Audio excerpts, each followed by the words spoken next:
We're back now with a new report out that outlines the moments that led up to the chaotic U.S. exit from Afghanistan back in 2020.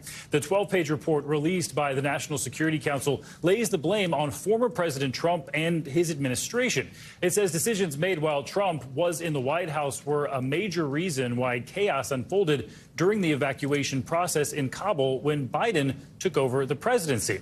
National Security Council spokesman John Kirby explained during a White House press briefing yesterday. Let's listen. You got to look at when he came into office, what he was walking into.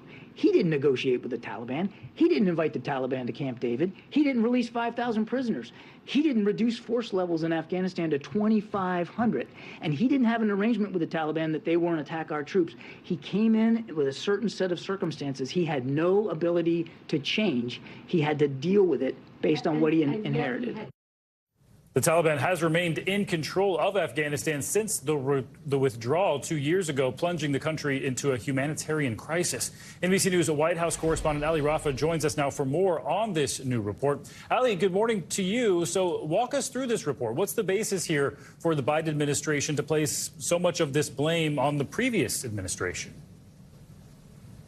Yeah, Stephen, good morning. We heard John Kirby in that briefing yesterday make a clear distinction between two things: who he says is responsible for how chaotic this withdrawal of U.S. troops was from Afghanistan and who is to blame for it. Kirby saying that the president, as commander in chief when it happened, does take full responsibility for it. He defended his decision, saying that President Biden is still proud of his decision to remove those troops, but he laid the blame for how chaotic the withdrawal was at the Trump administration's feet.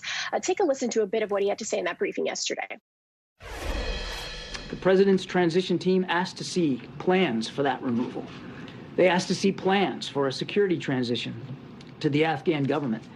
And they asked to see plans to increase the processing of special immigrant visas. None were forthcoming. Transitions matter. That's the first lesson learned here. Kirby saying that, among other things, the Biden administration inherited an unrealistic timeline that the Trump administration agreed to with the Taliban to remove those troops from Afghanistan. And he said that those plans, whatever plans the Trump administration had agreed to, were not shared with the Biden administration in that transition process. And Allie, I remember during the withdrawal there was so much confusion, so much chaos of Afghans who assisted American forces, trying to get them out as well. This visa program for Afghans, the report says it is, quote, in bad shape. What happened to all those applicants that were left behind and who were trying to get out?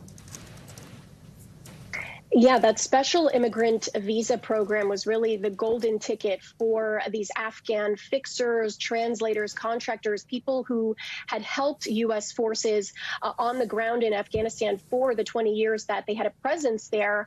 We know that many of them were able to be removed during this withdrawal, but there are still hundreds, if not thousands, that continue to live in hiding in Afghanistan from the Taliban, who are still in that backlogged SIV applicant process. To aid in that process, the Biden administration introduced the Afghan Adjustment Act. That's something that was introduced during the last Congress. It has to be reintroduced to be able to be voted on, possibly passed and signed into law. That's something that still hasn't happened yet in this new Congress, and it's still unclear whether there's actually even an appetite for that to be reintroduced. Kirby, in that briefing yesterday, again stressed that the importance of this program and saying that Congress should indeed re-up this and pass it as soon as possible. All right. More to come on that. Allie Raffa, thanks so much. Thanks for watching our YouTube channel. Follow today's top stories and breaking news by downloading the NBC News app.